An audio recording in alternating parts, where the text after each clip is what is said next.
everyone, it's Jack from Cultaholic back once again with another What Happened At. And get your flippy floppies ready because it's time to talk about SummerSlam. That's right, we have just seen the biggest party of the summer. Lots of big matches. Cena versus Roman, Seth versus Edge, Lashley versus Goldberg, and many, many more. But what actually went down at the biggest party of the summer? Well, there's only one way to find out, and that's by joining me right now. So sit back, relax, and enjoy what happened at SummerSlam 2021.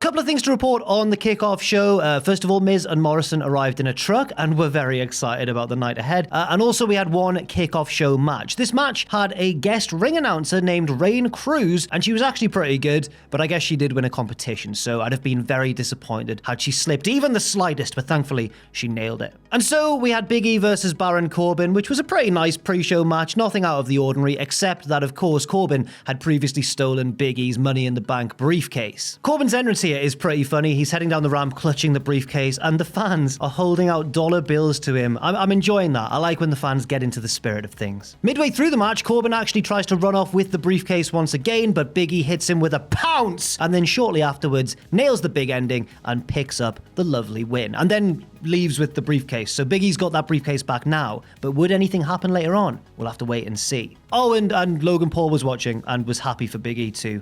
And he got booed a lot by the crowd in Las Vegas.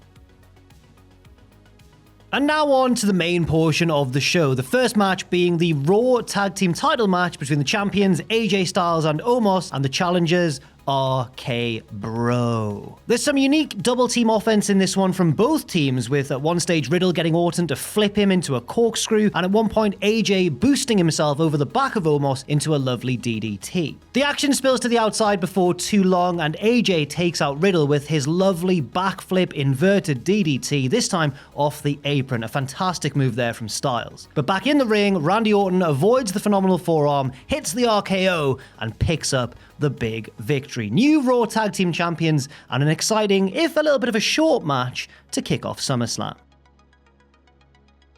The next match is Eva Marie with Doudrop taking on Alexa Bliss with Lily the puppet. We all love her. At one stage in the early exchanges, Bliss sits cross-legged in the ring and everyone goes, "Oh, CM Punk, CM Punk." No, not really. Everybody's kind of waiting for weird stuff to happen. But weird stuff doesn't really happen in this match, certainly not on the spooky level we've become used to, perhaps in the empty arena, the Thunderdome sort of era. At one stage, Eva Marie fetches Lily the puppet and slaps the puppet around and then viciously slaps Bliss with the puppet as well. It's riveting stuff. Bliss is obviously really angry about this and pretty much dominates from this point onwards. She misses Twisted Bliss from the top, but then does hit her signature DDT and picks up another very quick win. At this stage even, Owen looked up from his PC while editing this very video and said, "They are flying through these matches, Jack." And I looked back at him and I said, "Yes, Owen. Yes, they are." After the match, Doudrop gets on the mic and says, "The loser of this match, Eva Marie," and then puts on Eva Marie's, I'm so sorry for that, and then puts on Eva Marie's robe and then mocks Eva Marie's mannerisms and like prances her way down the ramp and stuff. It's going to lead to a feud between the two, but yeah, you know, it was what it was. Next up, we have the US title match with the champion Sheamus defending against the challenger Damian Priest. Quite early on in this match, Priest goes for his rope-assisted dive to the outside and either comes up a little bit short or Sheamus is stood maybe a little bit too far away. I'm not quite certain, but either way, Priest suffers a little bit of a nasty landing on this one. Thankfully, he's able to shake it off like Taylor Swift, and the match develops into quite a nice back-and-forth encounter. Priest avoids the bro kick and hits South of Heaven, but Sheamus kicks out, so then Priest goes for some kind of springboard maneuver and Sheamus nails him with a mid-air bro kick, a very convincing near fall, but Priest kicks out in the nick of time. Sheamus grabs a heel hook. I'm not certain if Sheamus has been using that recently, but there's a quite surprising amount of danger involved with this move. I know that in real like MMA and stuff, heel hooks are like an instant submission, but I wasn't expecting it to play a key role in this match, but Priest almost taps out, his hand stopping inches from the canvas. Instead though, he clenches his fist and grabs Sheamus's mask and rips it off, allowing him to target Sheamus's recently broken nose. That's enough to turn the tide of the match in the challenger's favor, and not long after, Priest hits his finisher, wins the bout, and of course, the United States Championship. This was a good match, picking up the pace gradually throughout and finishing in rather explosive fashion. Sheamus really has been on form for quite some time now, and Priest looks very promising. It's exciting to see what lies ahead for him. Next up, we have the SmackDown Tag Team title match, and just while Owen shows you some images of that, I just want to clarify what I said about Damian Priest being very promising. I know he's like 38 and he was in Ring of Honor and stuff. I just mean promising as a new champion because, God, I just thought for a second there that the comment section is going to tear me apart. So just so everyone knows, I'm well aware. Okay, on with the video. This is, of course, Rey Mysterio and Dominic Mysterio taking on the champions, the Usos. And before the match, Dominic says to Rey, look, I'm sorry for the other night. I shouldn't have, lost my focus. And Rey's like, oh, it's okay, son. I forgive you. Now let's go and do this. And off they go. Dominic hits the three amigos early on in tribute to Eddie Guerrero. He even goes for the frog splash, but gets shoved off the top rope to the outside. The Usos beat Dominic down for a little while, but Rey gets the hot tag and runs wild for a little bit until Jay super kicks him out of mid-air. Rey manages to kick out though, and then Dominic saves Rey from further punishment, but Dom himself takes a bit of a nasty bump on the apron, but it buys his dad enough time to recover. Rey manages to hit the 619, he heads up top, but eats knees on the way down. Jey Uso tags in, big double super kick to Rey, and then Jay finishes him off with a top rope splash. The Usos retain the SmackDown Tag Team titles. Now, a lot of us thought maybe there'd be a turn after this match. Maybe Dom would turn on Rey. Maybe Rey would turn on Dom. Nothing yet, though. The match just ended. That was the end of the segment, and we'll have to wait and see what happens next. Next up, it's time for Rick Boogs, who introduces King Nakamura to the stadium. Here comes Nakamura with his recently won IC Championship. Boogs and Nakamura celebrate on the announce table with Pat McAfee, and that's it. That's the segment. So, on to the next one. Next up, now this is a weird one, because despite all these reports floating around this week that Sasha versus Bianca was going to be off, they run the video package, and it seems like the SmackDown Women's title match is going to be next. Bianca hits the ring, and Greg Hamilton announces that Sasha Banks is not available for this match, and instead, Bianca will defend the title against Carmella, who, by the way, she just beat last night on SmackDown in like a few minutes. So obviously, the crowd are crestfallen, everybody's furious, Twitter explodes, and yeah, here comes Carmella down to the ring. The pair square off, but the bell doesn't ring yet, and instead, we hear Becky Lynch's theme music. The crowd pops huge. It's, on a weekend where we've just seen the biggest return of the past decade, it's still pretty up there. It's a very exciting moment. Here comes Becky Lynch. She's looking ready to go. She gets in the ring, throws Carmella out of there, throws her into the ring steps, and she's ready to go. It's actually happening. Becky gets the mic and says, what do you say, me and you blow the roof off this place? Bianca is ready to go as well. And the referee rings the bell. It's underway. Bianca Belair versus Becky Lynch. What a matchup. Becky goes to shake hands at the start, but it's actually a bit of a heelish move, really. It's a fake out. She clotheslines her instead. Hits a Uranagi. 1, 2, 3. Becky Lynch is the new SmackDown Women's Champion. Okay. Yeah, that was weird. I mean, Bianca looks very weak there. I know you could say, oh, she was caught by surprise, but at the same time, it's not a good look, is it? Bianca backs up the ramp and is weirdly not okay with it, but she's like, okay, I see what you've done there. Rather than being absolutely furious, which she should be, Becky celebrates for 10 minutes while Pat McAfee goes wild on commentary, and I just can't believe any of that actually happened. A very, very weird segment indeed. I mean, it was a roller coaster of emotions, but not in a good way. It went, low, then high, then low again. So make of that what you will. Next up, out come Gable Steveson and Tamyra Mensah-Stock, gold medalists in wrestling at the recent Olympic Games. They celebrate in the ring, everybody cheers for them, and that's it, that's the segment. Now, I understand that it's an amazing achievement and the peak of human athleticism, and both of them have done impossibly, incredibly well, but I would have liked to have seen them, take down some heels or something, just anything. Maybe Miz and Morrison could have come out. I don't know, it just felt a little bit flat for me. But now it's time for the next match, Drew McIntyre versus Jinder Mahal, with Veer and Shanky banned from ringside. That stipulation made a few of us think perhaps that there might be some other shenanigans. Maybe Jinder had another ally that would come down. I don't know who. I don't think Great Khali's about within, close distance of Las Vegas. He might be. I don't know. He didn't turn up. This was just a straight up singles match, one which Drew heavily dominated and eventually won with the Claymore kick in very straightforward fashion. Again, like a couple of the matches on this show, though, this one didn't really feel like a pay-per-view match. There's a little bit of an aftermath as well. Veer and Shanky come out to tend to Jinder Mahal. Then they approach Drew as if they're going to beat him down, but he fends them off with his massive weapon. All the heels bail, and Drew says, "Oh, I was that close. I was that close to causing you very serious damage with my sword." And everyone seems bizarrely okay with that. Next up, we have the Raw Women's title match between Charlotte Flair, Rhea Ripley, and almost a superhero, Nikki, almost a superhero. There's a bit of a frantic opening to this one, with all three women going absolutely hell for leather, and at one stage, Nikki takes a big tumble to the outside. If I was her, I'd have simply flown up in the air. At one stage, Rhea tries to hit the champion with a riptide, but Nikki reverses it, but no one's really able to gain a full advantage in the match. The biggest spot of the bout comes when Charlotte hits a huge corkscrew from the top rope to the outside onto both opponents, absolutely clattering Nikki into the barricade in the process. Rhea gets her submission locked in on Nikki and then on Charlotte, but Charlotte rolls through into the figure eight, but then Nikki flies off the top to break it up. Charlotte then gets the figure eight applied on Nikki, and despite being all brave and everything, she taps out, and it's another title reign for the Queen.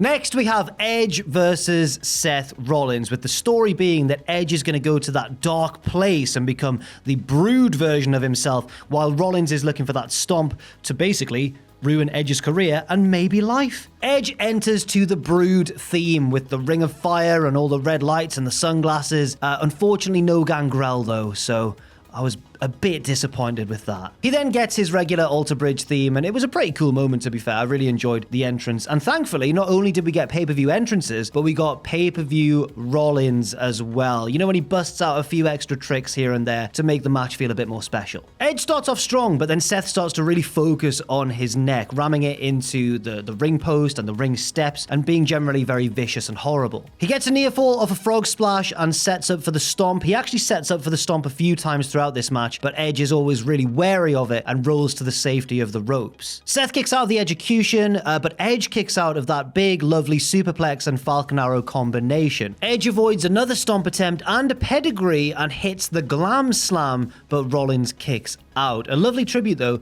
to his wife. Rollins goes for a stomp on the apron, but Edge avoids it and spears him through the ropes like Big E to the outside, or I guess like Edge did to Mick Foley into that flaming table at WrestleMania. The attack doesn't stop there, as Edge grabs Seth's head and uses it to break the LED display on the side of the ring apron. They get back in the ring, Edge goes for a spear, but Seth jumps into a pedigree like he's done to Roman Reigns in the past, but Edge kicks out at 2. Seth goes for his lovely Phoenix Splash, but Edge rolls out the way, nails a spear, and Seth kicks out of that for 2 as well. I was surprised. Seth then starts to go a little bit carrying cross with clubbing blows to the back of the neck, super kicks. It really feels like he's trying to finish Edge off now. He goes for the stomp, but Edge manages to avoid it and lock in the Educator. Seth rolls into a pinfall attempt, but Edge rolls back and transitions into a crossface. Seth breaks out of that, but then the vicious side of Edge comes out once again. He grabs the back of Seth's head and rams him over and over again into the canvas. That weakens Rollins enough that Edge locks in a sleeper hold and Seth taps out. Edge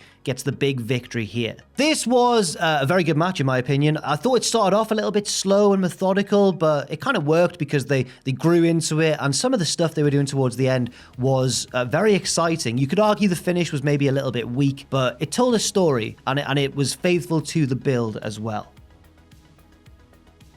Next up, it's Goldberg versus Lashley, but before we get to that, it's time for a little promo from everyone's favorite wacky characters, The Miz and Johnny Drip Drip. They come out and talk about the Dripstick 2000, which is their brand new toy, but they can't find it. Someone's stolen it. Who could it be, guys? It's Xavier Woods, who, for reasons best left unexplained, I think, because I can't think of any reason other than Woods thought it would be fun, he's dressed as Razor Ramon. They stall for a bit, and then Woods sprays the heels with the Dripstick 2000, which is like a super soaker, but with like a tank of water on his back. And it's really good. but it's not good. It's actually very awkward because Woods is on the mic the entire time. He's got like a headset on, so you can hear him going, yeah, take that, haha, whoa, got you there. And like Miz and Morrison are bumping in the ring because of the water, and you can hear the silence of the crowd. So after that, we do get to Goldberg versus Lashley for Lashley's WWE Championship, and it starts off in fairly conventional fashion. It's actually weird to see Goldberg doing non-finisher moves. Lashley heads up top at one stage, Goldberg hits him with a press slam, and Lashley only just gets enough rotation to avoid landing on his head. It's very scary. Goldberg sets up for the spear, but MVP pulls Lashley out of the ring, so Goldberg heads outside and just spears him there instead. They get back in the ring, MVP then hits Goldberg in the back of the leg with his cane, but Goldberg doesn't quite realize and like sells it 2 seconds later, and it's a little bit uncomfortable. Lashley then starts to focus on the weakened knee of Goldberg. He hits a couple of chop blocks, and Goldberg lands on his head from one of them. It is a scary moment. We almost had a scary moment with Lashley before, and this one does look bad. Goldberg heads outside the ring, and Lashley scoops him onto his shoulders and runs with him a couple of times, slamming the knee into the ring post. They get back in the ring, the assault on the knee continues until eventually, and Goldberg's really selling the knee by the way, the referee just waves off the match, and Lashley retains. It feels a little bit cheap, and Lashley agrees, grabbing a steel chair and wailing away on Goldberg's leg with it. So then, of course, Gage Goldberg, Goldberg's son, jumps in and leaps onto Lashley's back, and Lashley instinctively puts him in the hurt lock. And then, Gage is out, Goldberg's out as well, and MVP gets on the mic and says, whoa, hang on everybody, there's no way Lashley could have known that that was Goldberg's son, so... sorry about that. They get out the ring and head up the ramp, and Goldberg, Bill Goldberg, is fuming as he checks on his son in the ring. So this might not be over yet. And finally, the main event of the evening. Roman Reigns defending his Universal Championship against John Cena. And if Roman Reigns loses, he will quit the WWE. Now, a lot of people have been saying that this stipulation kind of telegraphs the outcome, but we'll have to just wait and see what happens. This match begins like the promos in the build have suggested, with Roman very dominant, very in control, but Cena going for little roll-ups at any given opportunity. Cena goes for the 5 moves of doom, but Reigns immediately cuts him off with the Superman punch and mocks him for it, even saying, oh, you've got 5 moves? That's really easy. Roman gets a sleeper hold applied at one stage, and Cena starts to fade, but he kind of hulks up, or Cena's up, I suppose, and goes back to the 5 moves of doom. But when he goes for the 5-knuckle shuffle, Roman slaps on a guillotine. But Cena fights out of that, goes back to the 5-knuckle shuffle and gets it, and nails the attitude adjustment. And even though it's the first finisher of the match, Roman kicks out very late. Not in a bad way though, in like a dramatic way, a good way. Cena slaps on the STF, but Roman breaks the hold and they head outside. Roman goes for a drive-by, but Cena's waiting on his feet and attitude adjusts him through the announce table. He rolls him back in the ring, and again, it's a very close near fall. Roman gets back on top, avoiding another AA attempt and hitting a Superman punch for 2. He goes for a spear, but Cena leapfrogs over it, and Roman slams into the ring post. They slowly, gingerly head up top. Cena nails the avalanche attitude adjustment, and again, Roman kicks out at the last millisecond. Now Cena goes a little bit off the beaten track, attempting a spear, stealing his opponent's finisher, but Roman avoids that, and they have a strike exchange, which Roman wins with 1 Superman punch, then a second, and finally, a big climactic spear, and that is enough for 3. Roman stands tall with Paul Heyman. He is still the Universal Champion, but just when it looks as though the show is about to go off the air, Brock Lesnar's music hits. And here he comes, Brock Lesnar himself. This was genuinely a very cool surprise. Looking, of course, like a Viking warlord as he does these days. He gets in the ring. Heyman doesn't know where to look. It's like he's bumped into his ex when he's with his, new partner. And it's all very uncomfortable for him. He does ultimately leave with Roman. Roman does not stay in the ring to eat an F5, as I maybe suspected he would have. Instead, he just gets out the ring, the crowd boo him, and then Lesnar fires them up, and we have babyface Brock Lesnar. And it feels actually